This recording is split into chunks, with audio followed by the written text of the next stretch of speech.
Very good evening, ladies and gentlemen. Thank you very much for joining us at this late hour.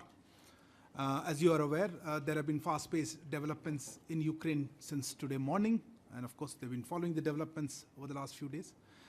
So today, we have had the privilege of having with us Foreign Secretary Shri Vardhan Shringla to talk to us about our primary focus of the government today, which is on the safety and security of the Indian nationals and their evacuation from Ukraine. I will request Foreign Secretary Sir to make few brief opening remarks, and after that we'll take some questions. So over to you, sir. Namaskar and good evening. Thank you for joining us at this late hour. You have all seen the sudden and serious developments in Ukraine today.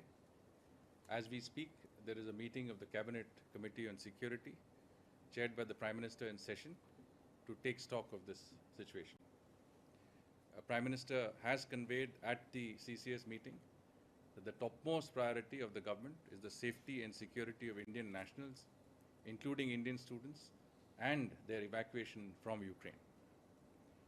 Prime Minister is scheduled to speak to the President of Russia, Vladimir Putin, shortly. External Affairs Minister will be speaking to the foreign ministers of the countries neighboring Ukraine, namely Poland, Romania, Slovakia, and Hungary. Earlier this evening, he also spoke to the EU High Representative as well as the Foreign Minister of the UK. A number of steps have been taken over the last month or so to deal with the emerging situation in Ukraine, including the contingencies that could arise, and I'm referring to the situation as we see today.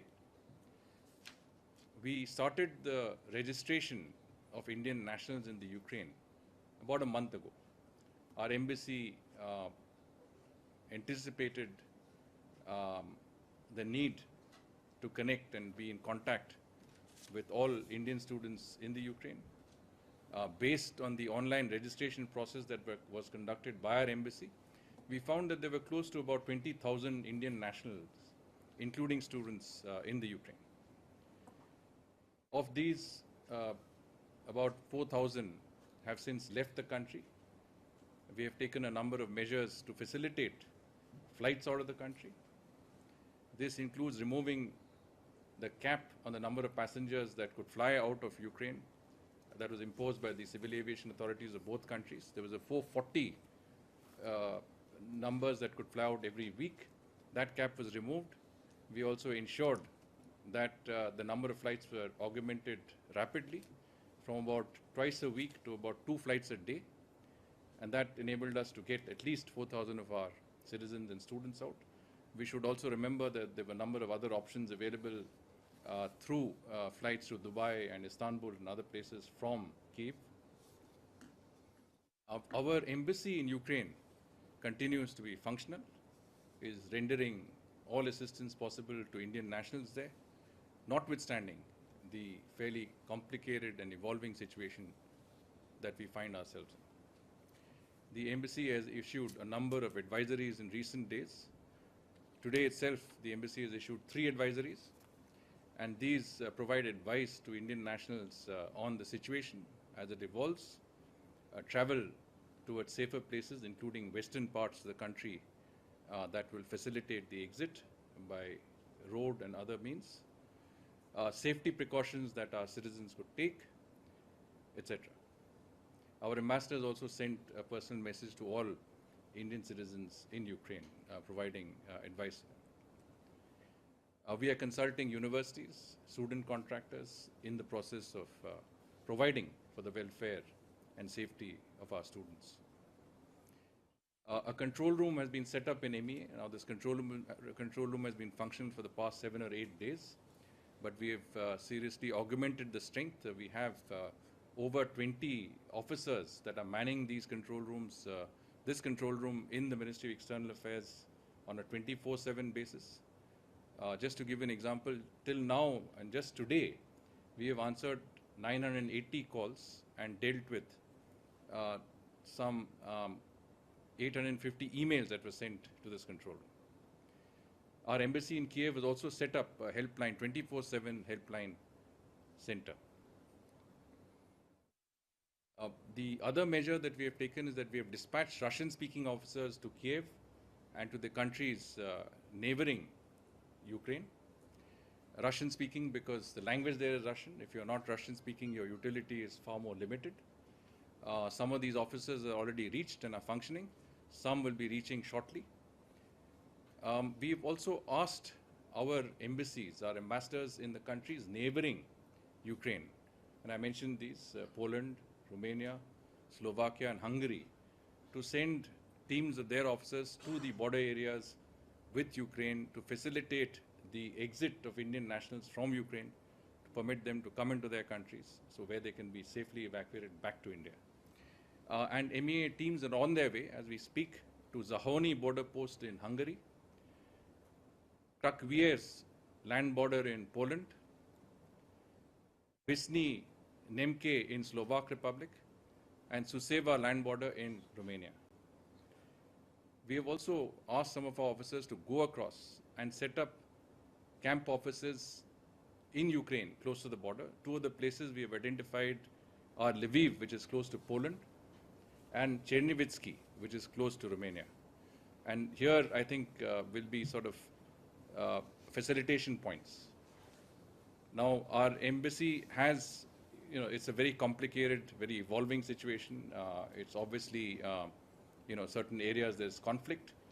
We can't have a single sort of advisory that fits all situations. We have to evolve. We have to see where we are and how and which part of the country you're located and what the situation is.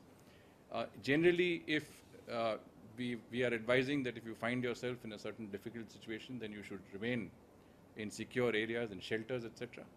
If you can, you move westwards towards the borders with some of the countries I mentioned. And these advisories will be continuously issued. These helplines are for that purpose, so that depending on the situation, that advice can be given. One important step that we have taken, because a number of our students were reluctant to leave because the authorities, university authorities had said that the classes must be offline. We have now persuaded all the universities and institutions to allow online classes, and therefore students can actually leave without having to face the strain of not being able to or missing out on their classes. As I said, the situation on the ground is difficult and is rapidly evolving. I want to take this opportunity to assure all Indian citizens, including students in Ukraine and their family members, that we will take all possible steps to bring you back safe and sound, bring your wards back safe and sound.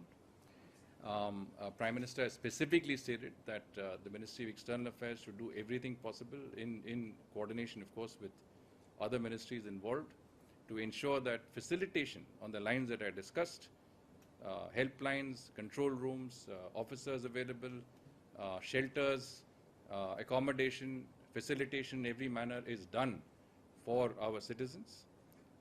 We, of course, had a few citizens outside our embassy also. I'm told that at least all of them, I'm talking about numbers of about 200 to 250 of our citizens, have been accommodated in schools in the area. The embassy has been asked to facilitate their requirements, and depending on the situation, we will have them evacuated westwards. As you know, this government has been very focused when it comes to the welfare of Indian citizens in difficult situations around the world.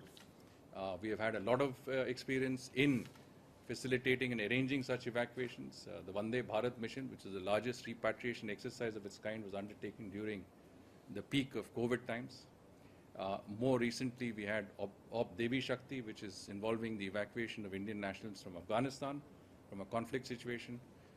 We will obviously have to take into account that every situation presents its own challenges, and we have to deal with it accordingly. So perhaps I'll stop here and see if there are any questions. Thank you very much. I'm sure there are a lot of questions. Please introduce yourselves before taking the questions. Maybe I'll start with you right here. I saw your hand go first, and then we'll. Sir, I'm Akhilesh Suman from Sansar TV. Russia and US both are strategic partners.